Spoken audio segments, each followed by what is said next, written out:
YouTube, what is good? Welcome back to another episode of SHADTV. I am back. My name is Rashad. Yes, we got a little different background for the day. Maybe I keep it like this. I don't know. We gonna see. But today we gotta talk about some serious matters. We gotta talk about Kendrick Lamar. After back-to-back disses from Drake with push-ups and tailor-made freestyle, Kendrick went on his NBA YoungBoy bag and dropped his response on a random ass Tuesday morning. The song's called Euphoria, and we gonna talk about it and see what this means for the rap game. Before all that, subscribe, like. Now let's get into the video. So this past Tuesday, we saw Kendrick Lamar drop Euphoria, which is his diss track response for Drake. Now, just for some backstory in case y'all ain't caught up, things started when Kendrick got on the song Like That with Future and Metro Boomin on their project We Don't Trust You, where Kendrick dissed Drake and J. Cole saying, fuck the big three, it's just big me, and a whole bunch of other stuff.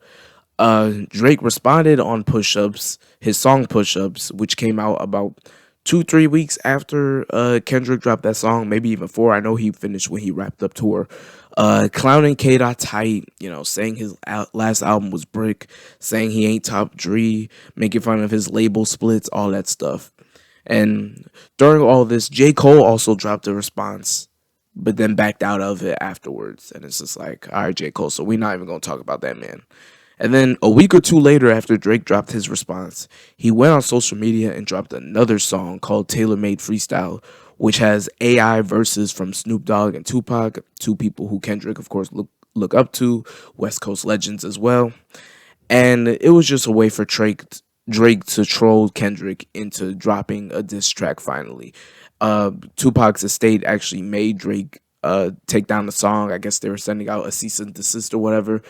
But now, hey, we got the diss song from Kendrick Lamar finally. The song is 6 minutes long, and there's rumors swirling that allegedly this thing was supposed to be 19 minutes, but he cut it down. Which 19 minutes to this one man is absolutely insane. Like this man really hates Drake with a passion. I don't know who Drake hates Drake the most right now out of all his enemies, but to diss somebody for 19 minutes, Kendrick gotta be like number one public enemy right now.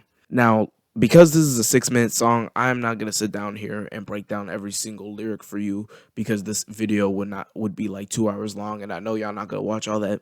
So we're gonna talk about some significant bars from the song and what they mean, and so on and so forward. So earlier in the song, he mentioned this line: "Somebody had told me that you got a ring on God. I'm ready to double the wage. I'd rather do that than let a Canadian dude make Pac turn in his grave."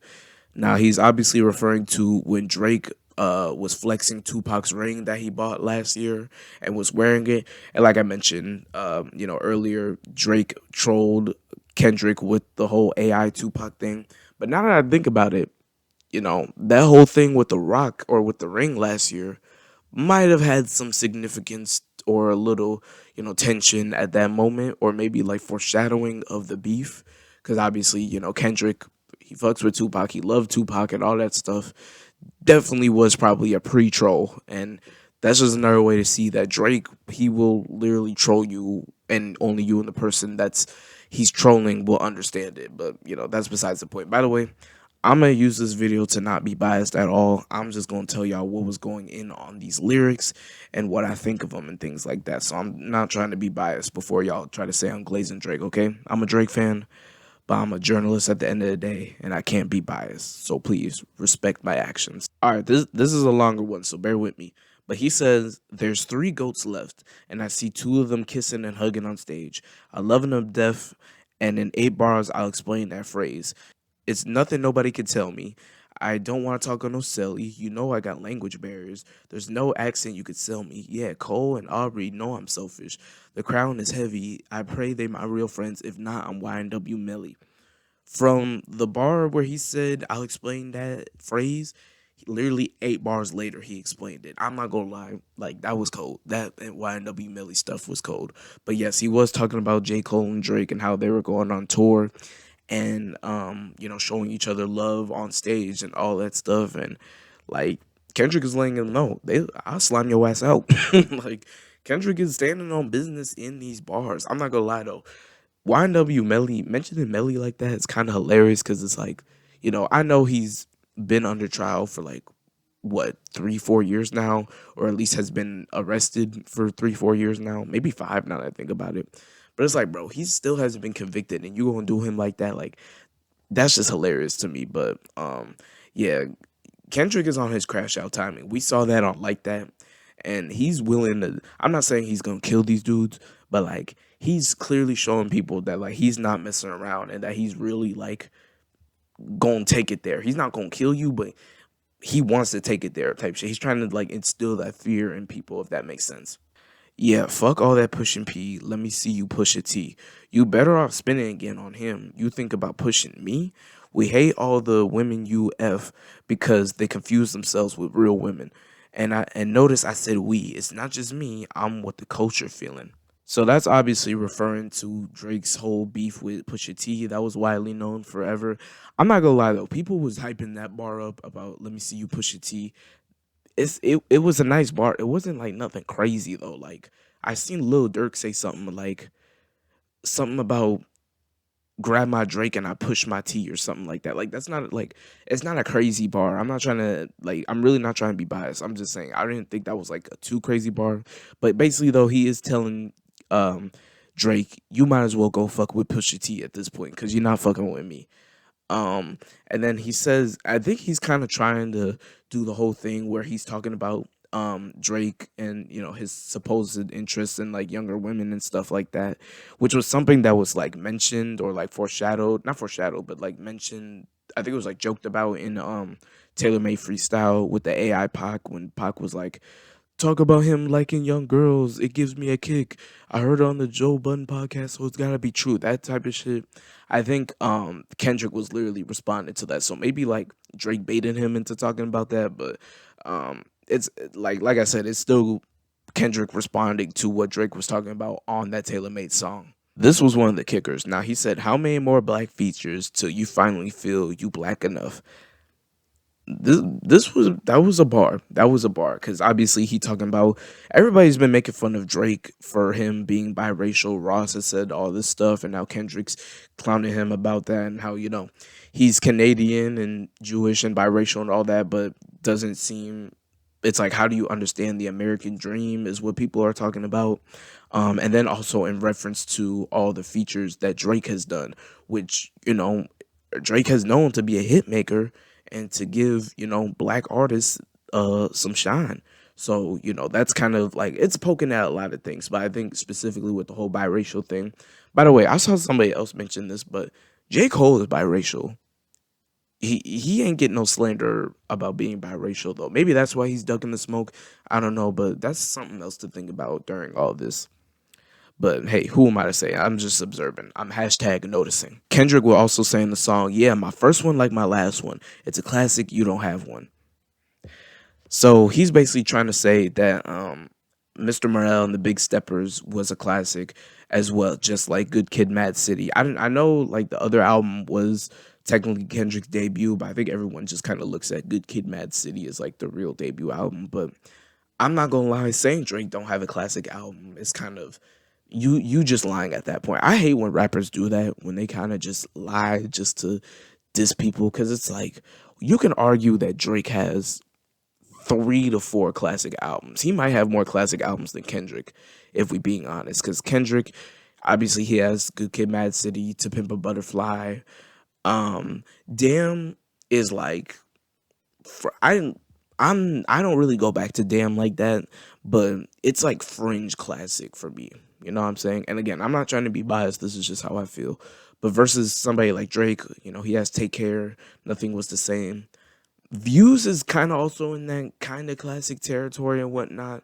Um, a lot of people really like If You're Reading This Is Too Late. I like it as well, but you know, if it was me, I would be like, oh, he got like 10 classics, but realistically, he probably has like a good 3 or 4.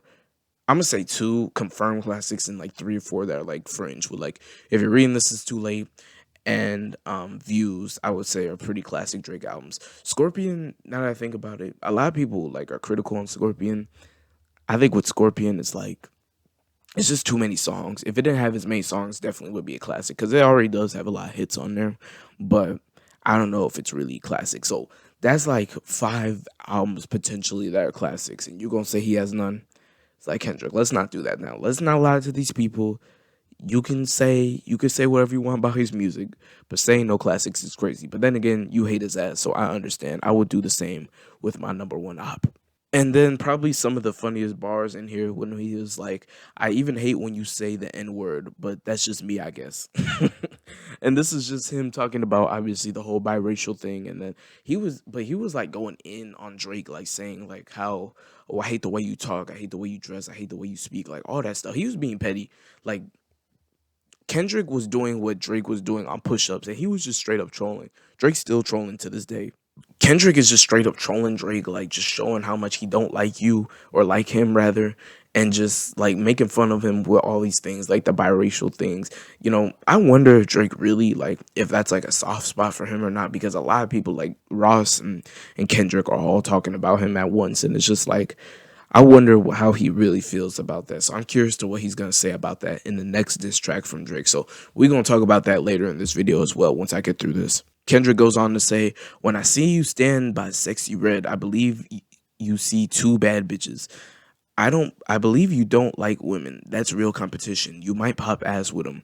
So I think that second bar is like kind of just him trying to talk about Drake's misogyny, and like showing misogyny throughout his music and stuff. Obviously, everybody knows the whole Megan Thee Stallion thing with him on Her Loss, and a bunch of all the other shit he said in music throughout his careers, and really most recently too. And then the Sexy Red shit is just hilarious to me. He's like, "I see you with Sexy Red. That's basically two bad bitches."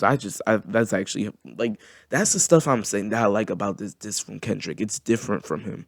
Usually when Kendrick disses, it's more serious.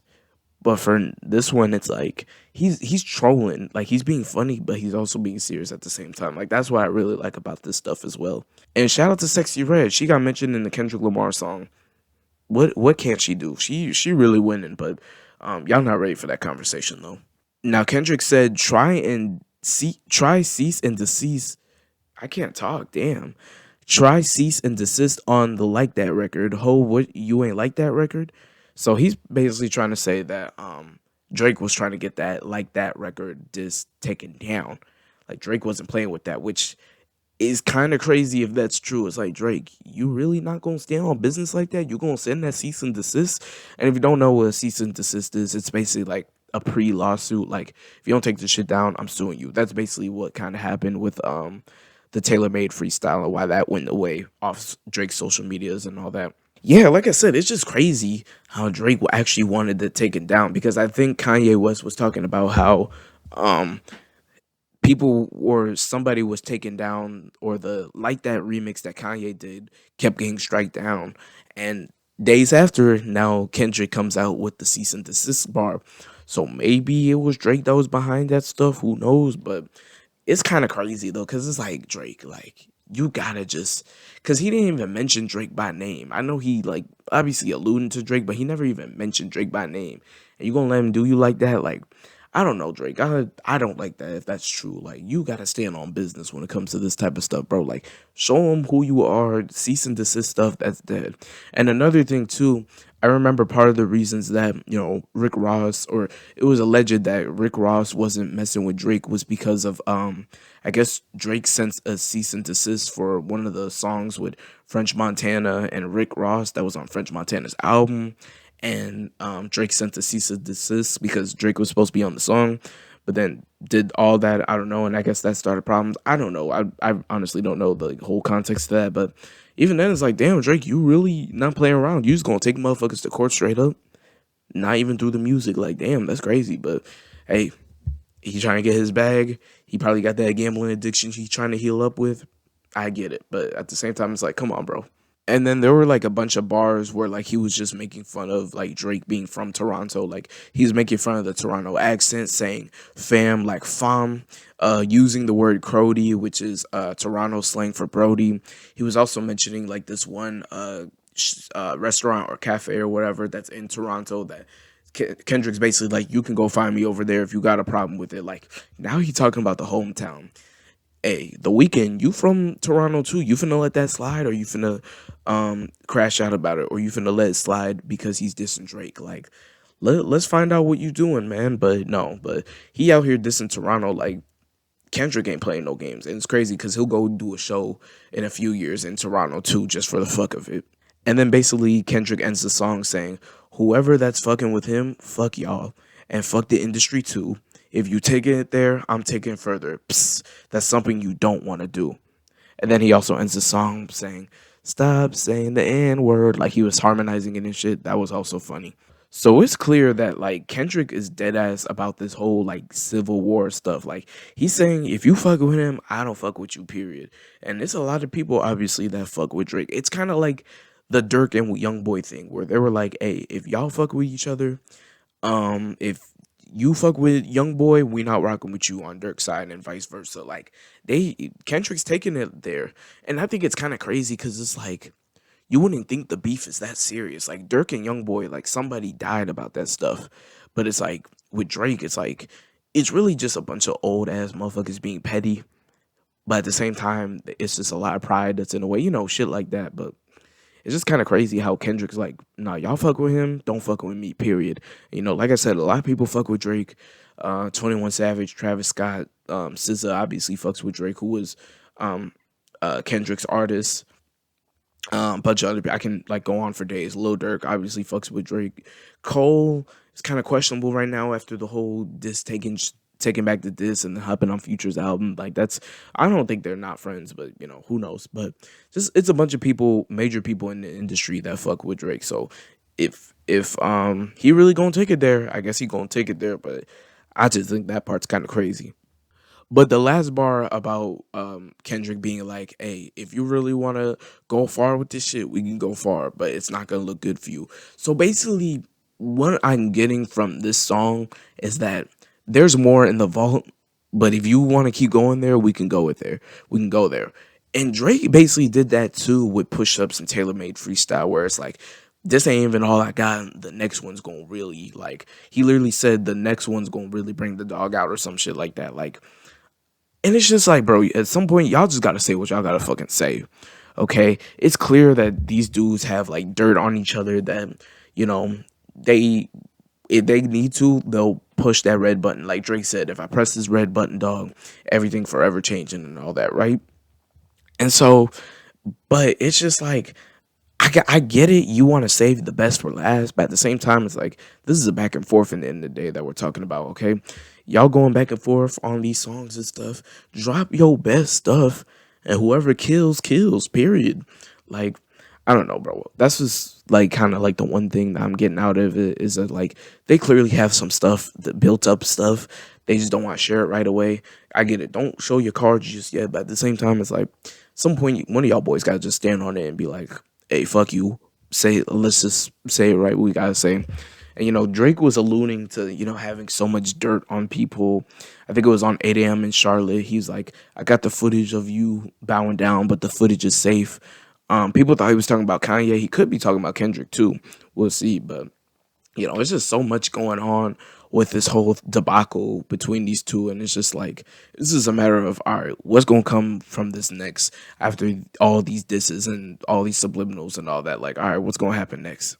But I think I'm really curious about Drake's response, just because I feel like with a Drake response, it's like, okay, bro, Kendrick, you baited Kendrick into dropping basically because he was pressing him. He was being like, bro, if you're going to drop, go ahead and drop. But now it's like, okay, Drake, what do you got in the tank now? What do you have that's so big that if you press that red button, everything's forever changing? Like, it's clearly got to be big. And so I'm kind of just wondering, what's going to be the next move with that, what Drake is going to talk about. Clearly, he got some dirt. He got some dirt that people probably didn't want other people knowing, but now it's like, y'all taking it there, y'all taking it there. So, I'm really curious as to how this is gonna go. It's getting ugly though. It's clearly getting ugly, and it ain't no return, especially when it's like, obviously these are two icons in hip hop, but now they're being like, Kendrick is like, if you fuck with him, don't fuck with me, period. And Kendrick obviously is a legend in the game and all that. So it really just leads to, what are people gonna do for real? Like, what are these dudes gonna talk about? Like, what the fuck? Like, what's really gonna happen? So, we just gotta wait and see.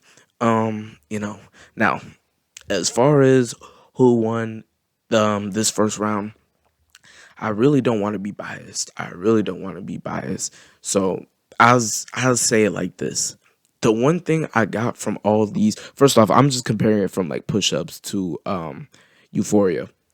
The one thing I'll give about all this is the fact that Drake and Kendrick were kind of like foreshadowing worse disses. Like they weren't even, because on push-ups, Drake was talking about everybody. He was talking about Future, talking about The Weeknd, talking about Rick Ross, talking about John Moran of all people. Like he was talking about everybody on that song. And Kendrick, of course, like I said, and Metro.